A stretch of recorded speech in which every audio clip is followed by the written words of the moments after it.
la primera parte es déficit, la segunda es hipotiroidismo. Vamos a hablar un poquito de qué es, qué lo causa, cuáles son los criterios diagnósticos y su tratamiento, y del hipotiroidismo un poco, el hipotiroidismo como causa de talla baja, él solito o asociado, sus causas, su prevalencia, los criterios diagnósticos que son un poquito menos.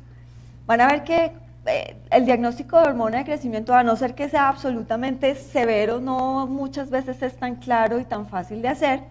El diagnóstico de hipotiroidismo sí es un poco más tangible.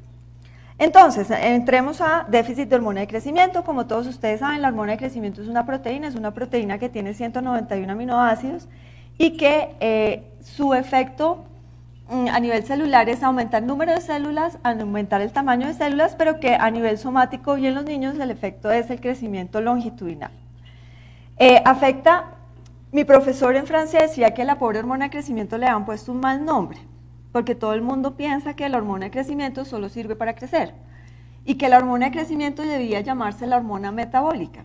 Entonces, para recordarles que la hormona de crecimiento no solamente se encarga del crecimiento lineal, sino que tiene una cantidad de acciones tanto en el metabolismo glucídico como lipídico que hace que la composición corporal cambie y que tenga repercusiones en la parte metabólica. Entonces, como lo hemos hablado en el curso anterior y lo ha estado también tocando Mauricio durante todo el inicio de la tarde, pues talla baja es tener una talla por debajo. ¿Qué hago aquí? ¿Acepto? ¿Qué hago?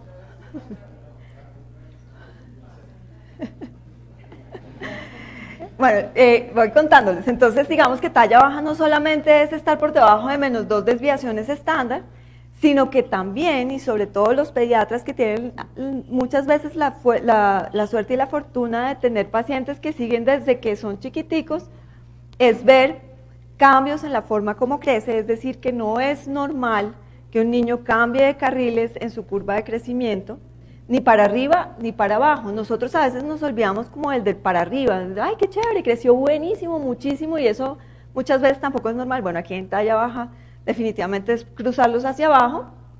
Entonces, no solamente es el valor neto, sino es cambiar de carriles, y además la relación del cambio de carriles pues es el reflejo del cambio en la velocidad de crecimiento. Recordar que después del periodo prenatal, nosotros entramos en una fase de crecimiento, o sea, la parte más rápida de crecimiento es la intrauterina, y aunque los niños los 2 primeros años crecen mucho, es una fase de desaceleración de la que teníamos dentro de la mamá.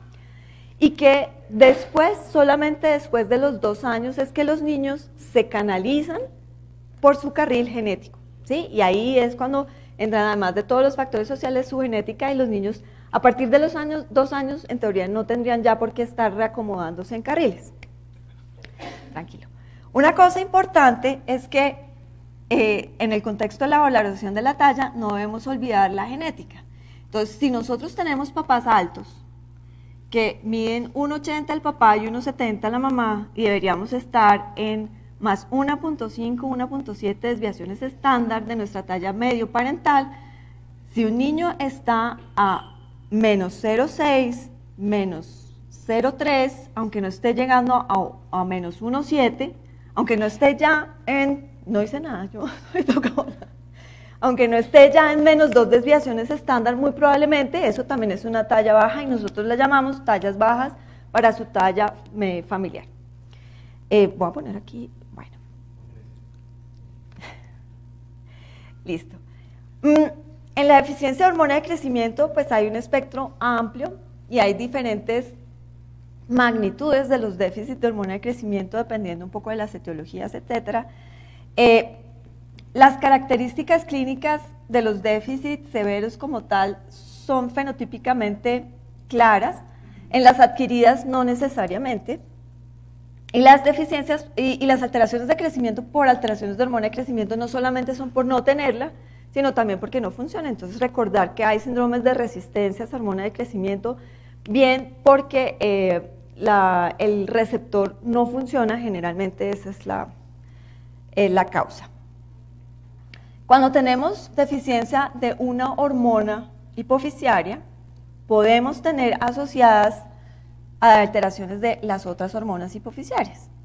Y el no tenerlas en el momento del diagnóstico no quiere decir que no las vayamos a tener. Entonces nosotros vigilamos eso constantemente para ver cómo evoluciona el resto de la función antihipofisiaria. Entonces hay déficit aislados de hormona de crecimiento. Generalmente estos déficits aislados de hormona de crecimiento primarios que no son adquiridos suelen estar relacionados con factores de transcripción específicos, que pues no son como el fin de esta charla, y pueden estar otros asociados a déficit múltiples.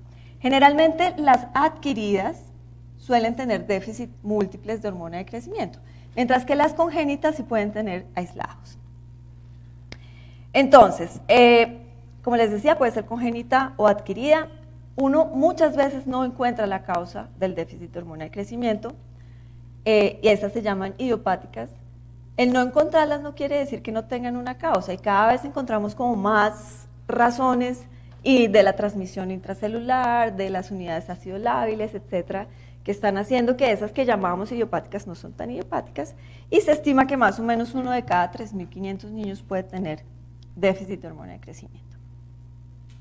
Entonces, lo que les hablaba ahorita puede ser secundarias a alteraciones de factores de transcripción, pueden ser alteraciones del gen de la hormona de crecimiento como tal, o resistencias por alteraciones del receptor de la hormona de crecimiento. Uno en las resonancias, cuando hace diagnóstico de hormona de crecimiento, puede encontrar alteraciones estructurales, pero puede encontrar hipófisis y sillas turcas absolutamente normales. Y si uno tiene una clínica y tiene unos laboratorios sanguíneos que ahorita vamos a hablar, que lo sugieran, aunque ustedes tengan una resonancia normal, no descartan el diagnóstico. Pero ustedes pueden encontrar alteraciones estructurales asociadas. Entonces, esas alteraciones son las agenesis del cuerpo calloso, la hidrocefalia, las displasias septoópticas y las alteraciones de la línea media, como son el labio leporino, el paladar hendido, los niños que tienen incisivos únicos, échenle ojo también. Esto respecto a las congénitas. Respecto a las adquiridas, entonces no olvidar los traumas, las meningitis y todas las infecciones del sistema nervioso central, las hipofisitis, que bueno, esas nos dicen a veces que son más teóricas que diagnósticos reales. Y algo que tocó Mauricio, súper importante, no nos olvidemos que una de las causas importantes de déficit de hormona de crecimiento son los tumores. Y el más prevalente en pediatría se llama el craneofaringioma. El craneofaringioma, antes que llegue convulsionando, con una cefalea complicada en urgencias, vomitando por hipertensión endocraniana, ha tenido mucho tiempo, porque el craneofaringioma es un tumor de crecimiento lento, de estar dando síntomas. Y el síntoma principal suele ser caída en la velocidad de crecimiento. Entonces yo siempre me acuerdo de algo que me enseñó el doctor Dano, que dice que todo lo que uno ve tiene un comienzo. Entonces, los niños que ahora son bajitos y que tienen alteración de hormona de crecimiento, en algún momento de su crecimiento fueron normales. Entonces, si yo iba por el percentil 50, no tengo por qué esperar a llegar a menos del percentil 3 para decir, o sea, detrás de eso me caí del 50 al 25, del 25 al 10.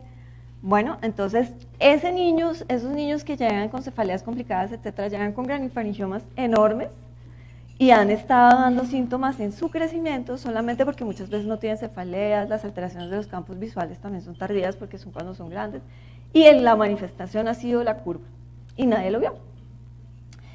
Y las secundarias a otros tumores del sistema nervioso central por los cuales los niños hayan tenido que tener radioterapia, no olvidar que también las cirugías para las resecciones de los tumores, la consecuencia secundaria puede ser el déficit de hormona de crecimiento. Entonces, en general, no encontramos una causa evidente cuando no hay ninguno de los antecedentes que les acabo de mencionar. Puede ser, cuando son muy severos, presentarte desde el periodo neonatal, pero el cuadro clínico suele ser característico. Entonces, son niños que hacen hipoglicemias neonatales prolongadas persistentes, ictericias acentuadas y que pueden estar asociados, por ejemplo, con micropene en los niños varones, incluso con criptorquidia. La asociación, pues digamos, en parte el tamaño del pene no depende de la hormona de crecimiento, pero en algo ayuda, pero generalmente esto puede ser porque está asociado a déficit de otras hormonas hipoficiarias, en este caso gonadotropinas. Una cosa muy importante, no olvidar que el crecimiento intrauterino no depende de hormona de crecimiento. El crecimiento intrauterino depende de la insulina y depende del factor similar a la insulina de tipo 2, que no va por el eje somatotropo. Entonces, no olviden que los niños con déficit de hormona de crecimiento suelen tener pesos y tallas normales. Bueno, y lo que les había contado, la hipoglicemia y la ictericia prolongada.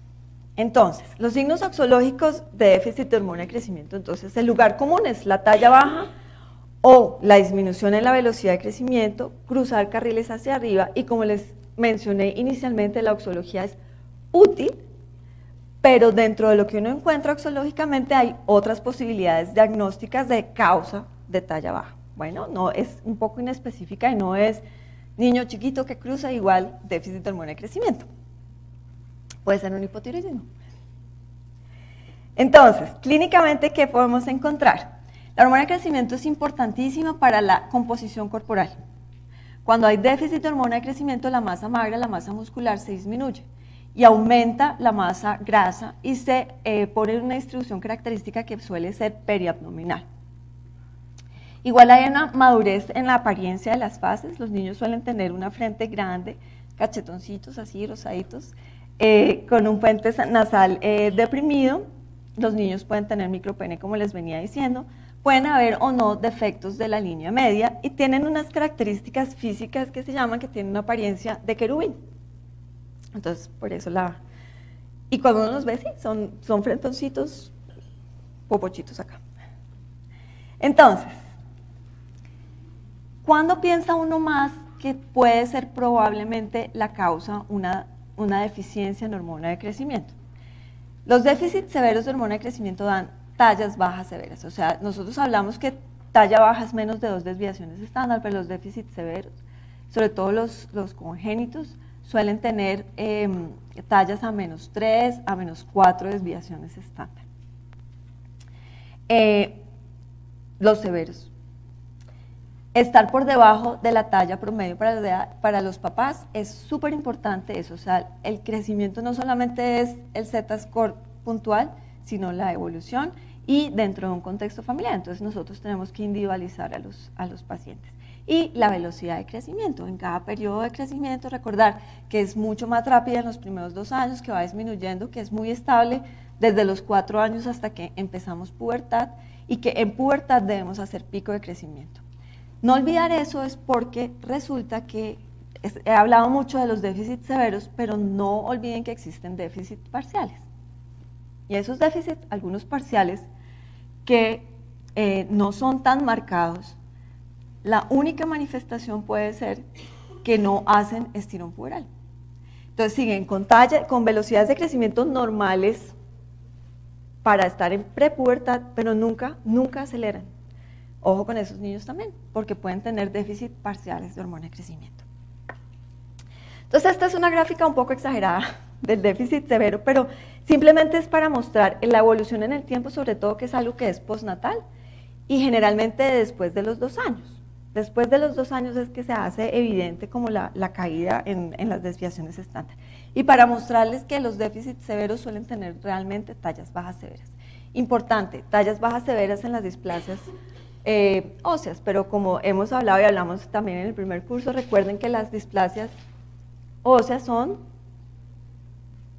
físicamente son disarmónicas, ¿cierto? Entonces, dentro de toda la valoración, no olvidan medir los segmentos, el segmento inferior, el segmento superior, las envergaduras, porque las disarmónicas o desproporcionadas, los déficits son totalmente armónicos, pero también son déficits severos en la talla.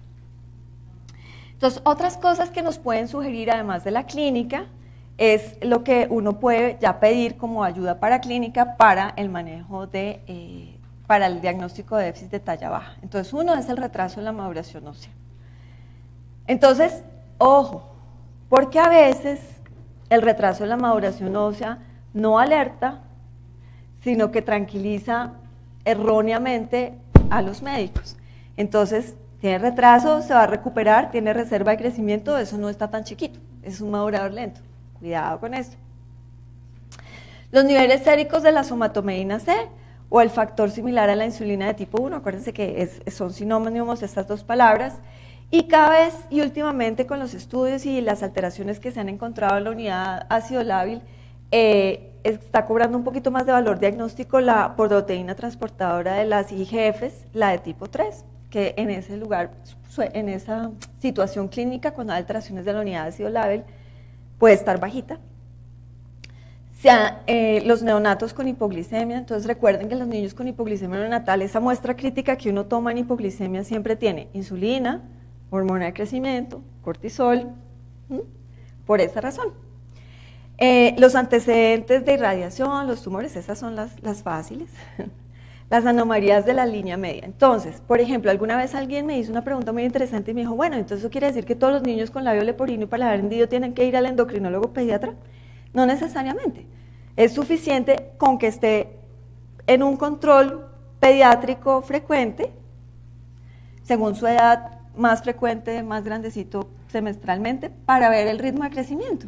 Entonces ahí el mejor elemento diagnóstico, el mejor paraclínico, entre comillas, es la curva de crecimiento. Entonces no necesariamente todos los niños con labio leporino y paladar hendido tienen déficit de hormona de crecimiento.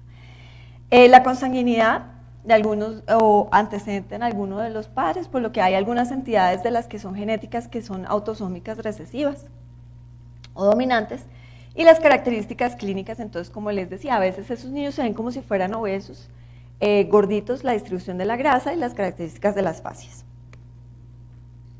Entonces, otras causas, esta es la parte del diagnóstico diferencial. Entonces debe haber como un panel básico y ustedes van a ver que muchos de nosotros de entrada no pedimos test dinámicos de hormona de crecimiento, sino que hacemos una valoración paraclínica inicial. Entonces miramos un cuadro hemático, una velocidad de sedimentación globular. Quiero detenerme un poquito en la velocidad de sedimentación globular. La velocidad de sedimentación globular tiene un papel que a veces pasa como de ladito, tangencial.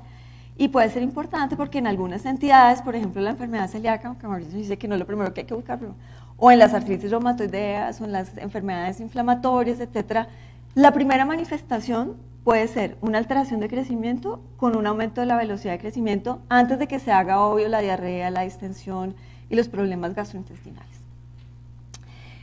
Las pruebas de función renal, súper importantes, entonces, sobre todo cuando esto va asociado con peso bajo. Entonces, el déficit de hormona de crecimiento, como les decía, los niños suelen ser gorditos, suelen ser redonditos, incluso algunos clasifican dentro de sobrepeso e incluso obesidad. Y cuando el peso es bajo, además de la talla, no solamente es desnutrición y puede haber acidosis tubulares. Entonces hay que mirar esa parte. Las pruebas de función tiroidea, el parcial de orina, el tamizaje para enfermedad celíaca cuando esté indicado. Bueno. Y una cosa importantísima y es el valor de la historia clínica. Entonces después, antes de llegar a este sitio del carpograma y todos los paraclínicos y todas esas cosas, entonces siempre mirar la encuesta alimentaria. La encuesta alimentaria es importantísima, sentarnos de verdad a preguntar qué desayunan, cómo son las onces, etcétera, etcétera. No solamente cómo come bien, eso no es tan seguro. Bueno, y las valoraciones ya en busca del déficit, entonces nosotros tomamos test de estímulo. Recuerden que la hormona de crecimiento es una hormona que en la sangre no tiene niveles permanentemente constantes, sino que sube y baja durante el día. Entonces, si nosotros tomamos un nivel de hormona de crecimiento basal, podemos encontrarlo bajo. Entonces, cuando ustedes ven los valores de referencia, dice de 0 a 10. Y no querer decir que tenemos un déficit, porque nosotros lo que podemos estar viendo es que caímos en un valle de una montaña y que normalmente la hormona está haciendo eso.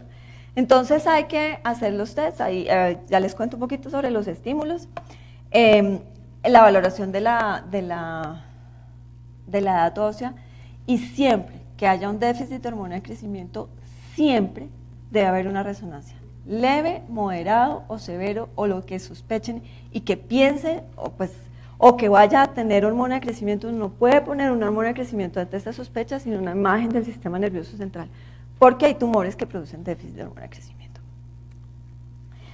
Entonces, aquí lo que les contaba de la naturaleza pulsátil, les voy a contar un poquito. Entonces, en Colombia existen N estímulos. Cuando uno mira los tests, los libritos donde están los tests para hacer estímulo normal de crecimiento, uno encuentra un listado de todo, desde aminoácidos, ornitinas, alfa-dopa, todo lo que quieran, hipoglicemia. En Colombia, el primero que nosotros utilizamos es la clonidina. La clonidina es un estímulo malo, pero cuando responden bien, pues a pesar de malo, nosotros estamos seguros que muy probablemente no hay déficit de hormona de crecimiento.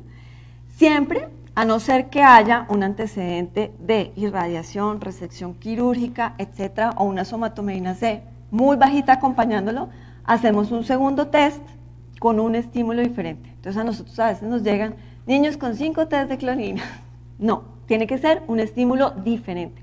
Y el segundo estímulo que hacemos generalmente, sobre todo cuando los niños tienen más de 4 años, es el test de hipoglicemia.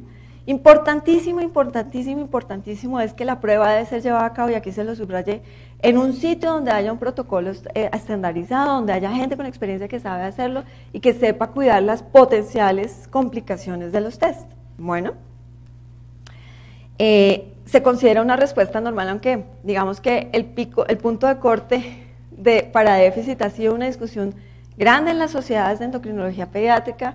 El ponerse de acuerdo respecto a eso es 10. Han estado hablando de correrlo a 7, sobre todo cuando pues, no hay detrás déficit, no hay detrás antecedentes en pensar en adquiridos que generalmente suelen dar test muchísimo más abajo de 5 nanogramos por mililitro. Una cosa importante, nanogramos por mililitro, porque aquí en Bogotá, no sé muy bien qué laboratorio, hay algunos laboratorios que todavía siguen notificando, siguen reportando en unidades por mililitro. Entonces hay que mirar siempre en qué unidades están hechos, porque 25 unidades puede ser normal, alto, y no necesariamente ser una respuesta normal al test, porque es 8. Bueno, entonces, bueno, las limitaciones de los valores bioquímicos, como les digo, es que los test de estímulos son artificiales, así no es la fisiología. Ya me desconcentraron.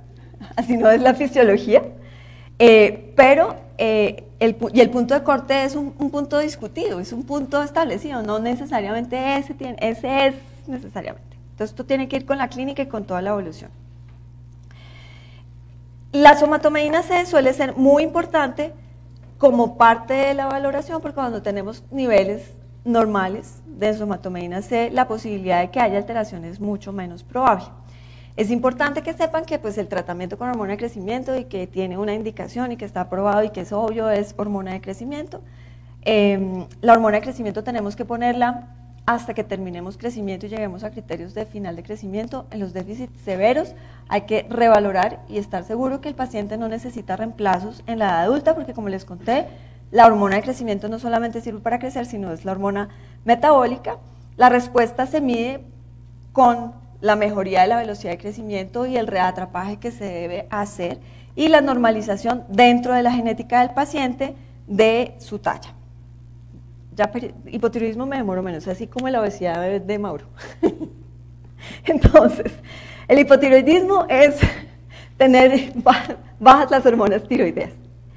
En la etiología se puede diferenciar según por el mecanismo que la produce, el momento en que se produce, cuánto dure, etc. Entonces, si es por el mecanismo, hay genéticas, autoinmunes o esporádicas, según el momento si son congénitas, es decir, desde antes del año de vida que se hacen aparentes o adquiridas, y las adquiridas suelen ser a partir después de los 6 años en general. Según su duración, entonces pueden ser transitorios o permanentes, y según el lugar donde se originen, primarios cuando la alteración es tiroidea, secundarios cuando es hipofisiarios, terciarios cuando son hipotalámicos. Según el tipo de lesión que le da origen, entonces primarios o secundarios a medicamentos, cirugías, radiación. Recuerden pues los pacientes que de pronto han tenido tumores. En general, todo eso, independientemente de la causa, puede producir talla baja, excepto los transitorios. Uno tiene que tener un hipotiroidismo durante una larga evolución para poder alterar la talla baja en general. Entonces, recordar que son postnatales las tallas bajas, la edad ósea suele estar retrasada y aquí el valor del carpograma es importante. Hay una disminución de la velocidad de crecimiento y hay unas cosas típicas que Mauricio mencionó en la introducción, que son la intolerancia a la temperatura ambiente, la hipodrosis, la caída del cabello seco, la anemia es importante, la anemia generalmente a veces no nos fijamos mucho y sí, y cuando es de inicio muy temprano, todas las alteraciones neurológicas que tienen razón por la cual existe un tamizaje neonatal para evitar el retraso mental. Algunos pacientes pueden tener bocio y pueden ser combinadas o aisladas. Entonces, en todos los casos hay un lugar común y es que hay una disminución de las actividades intracelulares que son encargadas de estar coordinadas por las hormonas, entonces hay una disminución de la energía, una lentificación del metabolismo y un menor gradiente de crecimiento celular. La prevalencia es de 1 en 3.500 del congénito y el adquirido de 1 en 2.500. Recordad que el más común no son las tiroiditis de Hashimoto y no olvidarse que hay síndromes genéticos que tienen más posibilidad de tener hipotiroidismo, como son el síndrome de Turner, el síndrome de Down y que puede estar asociada con otras enfermedades autoinmunes. Importantísimo, los diabéticos. A lo largo del seguimiento tenemos que mirar la función tiroidea. Todas las enfermedades del colágeno pueden tener eso, las enfermedades celíacas. Hacemos tamizaje neonatal para hacer el diagnóstico temprano. El diagnóstico se hace con una TSH, una T4 libre, una T3. TSH, T4 libre suelen ser suficientes. No en todos necesitamos hacer ecografías. Gammagrafías muy ocasionalmente. Y esto es lo más bonito, el tratamiento es una pepita de levotiroxina, idealmente no genérica, que debe tomarse en una sola dosis, no fraccionada cada 8 horas, en ayunas, y esto es muy importante en ayunas, hay que explicarle a los pacientes que por lo menos deben esperar 20 minutos antes de desayunar. A las mamás de los bebés con hipotiroidismo congénito hay que explicarles que hay que tomarlo justo antes de la siguiente lactada, pero que tienen que esperar 20 minutos, y hay que tomársela con agua, ni con agua panela, ni con jugo, ni con leche, nada de esas cositas, sino con agüita. Entonces, para concluir, el déficit de hormona de crecimiento y el hipotiroidismo producen talla baja postnatal. El diagnóstico de déficit de hormona de crecimiento es complejo, no es claro y realmente no lo hacemos de entrada. Tanto el déficit de hormona de crecimiento puede presentarse con características clínicas sugestivas del mismo, o sea, el lugar común es la talla baja, pero cada entidad tiene características. Y la respuesta a los reemplazos, cuando de verdad hay déficit, son muy buenas, son milagrosas. Ustedes quedan como el mejor médico del mundo porque mejoraron a un niño de una cantidad de cosas más allá de la talla baja. Muchas gracias.